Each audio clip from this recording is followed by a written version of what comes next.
and an elderly couple who were the landlords lived upstairs. We became very close to them. The rent was so cheap, I raised it myself 6 times. Wow. And then they kept giving it back in donations to the ministry. And we love these people. The husband died in my arms. He was about 90. And then we bought our first home. And she was so distraught that we were leaving her. I said, listen, we'll take care of you. And every Saturday I picked her up, took her out to get her hair done, and I'd drop her off, come back and pick her up. And we called her Oma. That's German for grandma. And then she had to sell the house because she was getting older, and so she began to rent it off the guy she sold it to. We had already moved out many years ago, and so then she was getting up there in her 90s, and she needed something kind of a medium care. So there's a facility, very government regulated, and she applied, and it took years, and finally she was allowed to go into this assisted living type of thing. So she sold all her furniture. It was moving day, and she calls me on the phone. She says, Dennis, she's crying. I go, what? She goes, you know what the landlord just told me? I go, what? She goes, he said he forgot to tell me that he raised my rent $200 a month 4 months ago.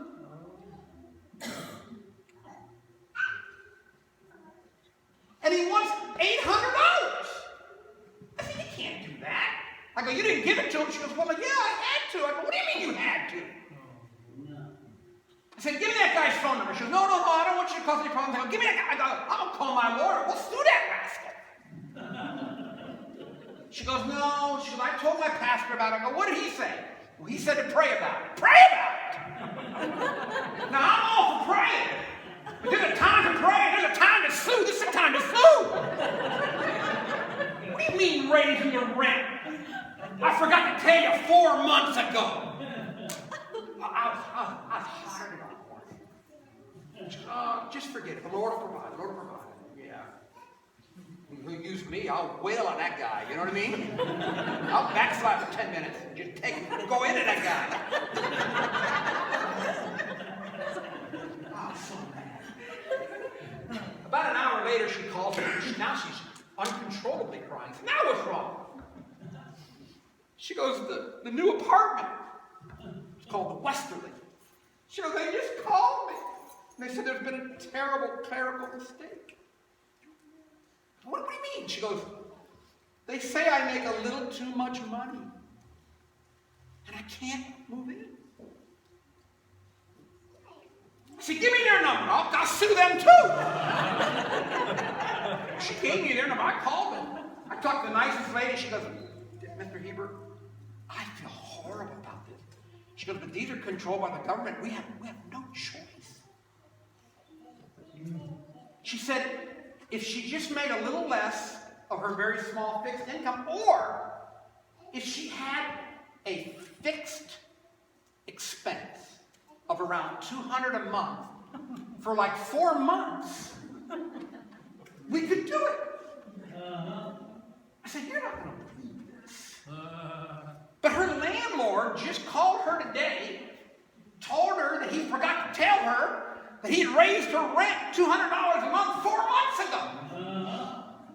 She said, if you can get that guy to write an affidavit saying he did that, we'll let her move in. I said, for $800, this guy will do just about anything. He wrote the letter, she moved in, and I learned the lesson. Before you sue folks, y'all pray about it first.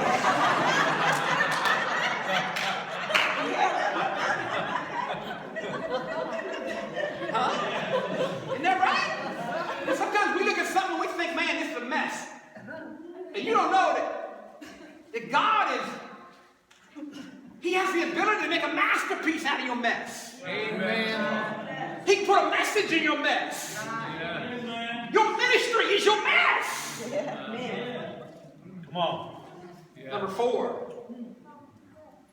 We fall asleep because we neglect to do due diligence. John 11, verse 6 says this. When he heard that Lazarus was sick, he, Jesus, stayed where he was for 2 days. Now, we find out from the verse before this that there was a plot there to kill him. Jesus is amazing. He just simply waits for 2 days to pass. They'll assume he's not coming. And then he'll go and raise him from the dead. How many know it doesn't matter whether you're dead for 2 days or 1 day? That's right. Somebody says, well, what if they embalmed him? What if they put embalming fluid in him? Listen, if Jesus can raise you from the dead, right, he can also take out the embalming fluid.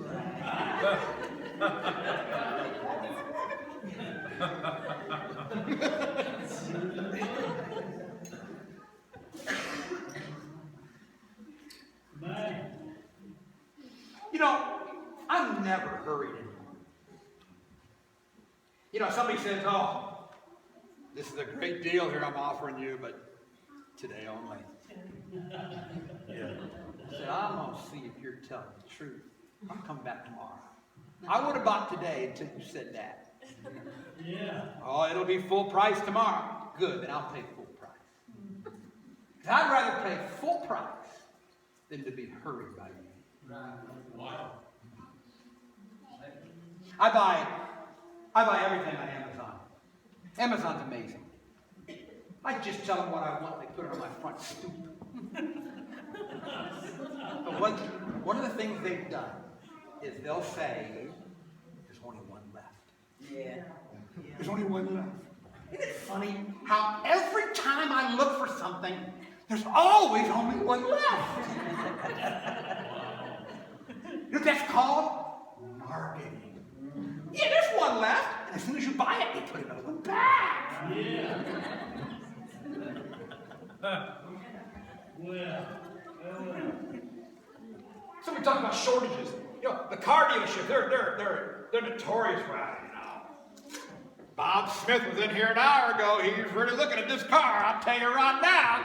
Yeah. Did you ever notice as many cars as these dealerships sell, there's always the same amount of cars there. Yeah. Yeah. That's right. Somebody said, well, there's shortages. So much shortages. Did you ever go to a drugstore? There's always the same amount of drugs on the shelves as there was the last time you were in there. Because every time somebody buys one, they replace it. And what happens is that we get pressured to make bad decisions. Yeah. Because we don't look at the big picture. Amen. And it kills us. It puts us to sleep. Two and a half years ago, actually 3 in December, I had a friend of mine who contacted me, and I had helped him out. A lawyer friend. I'd helped him out of a pickle years ago. And he'd always said that he was going to make it up to me, and he was going to help me. And so he and the former head of the Cleveland Clinic and the former head of Life Flights, the ER doctor from Life Flights, had started a company. And this company did airplane ambulance rescues. They had mega $1 million contracts with the Cleveland Clinic. And they had a $1 billion contract with the State Department to do all of the non-combat rescues of military personnel and government personnel worldwide. And my friend had talked to me about making me a 1% owner of this company. Yeah. And they were offering that to investors who would give into this company, actually loan the company for 1 year, a certain amount of money. And he says, if you can get somebody to help us out, we'll make you a 1% owner as well. So I tried. I went to a number of my rich friends. I had two that were very close. So I waited another year, and then I talked to my friend, and I said, you know, those who did invest, you know, how are they looking? He goes, well, they're getting about $250,000 a year. He goes, if you want to get in, he goes, I can't promise you anything. He goes, but I'm telling you, this is as close to having a lottery ticket and you know you're the winner. So I looked at all the contracts. I looked at everything. And we borrowed as much money as we could, way more than we should. And I invested for 1 year. He guaranteed me he'd pay me back after a year. A few months later, I had a meeting with these doctors in their office. This beautiful office. I'm thinking, this furniture, I think I might have paid for this. And after that meeting with those doctors, I realized I made a huge mistake. Because while these men may be wonderful doctors, they're lousy businessmen. I knew more about business than they did. And I thought, oh Lord, I wonder if I'm ever going to see that money. Well, it's been 3 years now, and I was just informed that they're going to liquidate the company. Mm-hmm. And he's working on a couple of other deals, and he still is guaranteeing that he's going to give me my money back. I'm not holding my breath. Wow. And I felt so horrible. I felt so ashamed that I put my family through this, and that I hurt much of our future.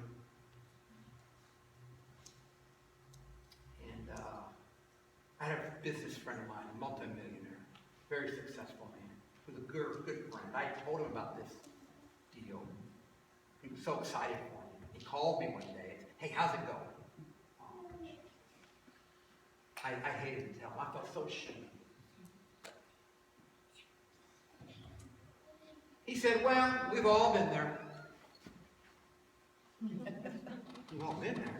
Because, yeah, I did the same thing. Because I don't know of a wealthy investor or businessman today that hasn't made the same mistake you did. He said, you just didn't do your due diligence. Now you say, well, you saw the contracts. Yeah. I even Googled all the names from the State Department, and they all checked out. Do you know what my mistake was? The contract was never signed. And what I should have asked for was 2 years of their accounts receivables and their accounts payables. And I would have found out they had never made any money. I had a friend of mine, young man came up to him and wanted to marry his daughter. He said, well, I appreciate the fact that you would ask for my daughter's hand in marriage, and we can probably work that out, but I need 5 years of your tax returns first. I said, man, that's pretty cold. He said, hey, that girl's precious to me. Yeah. I want to know that rascal she's marrying works. Amen. Yeah. And I want to know he pays taxes. Good preaching. It's like the one guy came up to his father, wanted to marry his daughter. So the father said, well, you know, what's your 5-year plan? He goes, I don't have a 5-year plan. I just trust in the Lord. The Lord will provide. Well, where do you see yourself in 10 years? I just don't even think about that. I just walk with the Lord. Well, where do you work? Well, I don't work anywhere. I just trust the Lord. I live by faith. Do you think you'll be working sometime soon? He goes, I don't know. I walk by the Spirit. Yeah. So he came home, and his wife said, how'd it go? He said, he's a nice young guy. She said, well, did he have any faults? He goes, only one. She said, what is it? That boy thinks I'm God.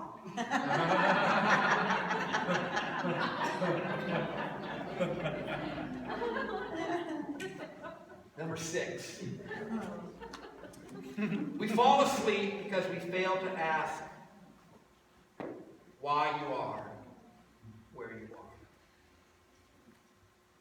John 11, after he said this, he went on to tell them, our friend Lazarus has fallen asleep, but I'm going to wake him up. His disciples said, Lord, if he sleeps, he'll get better.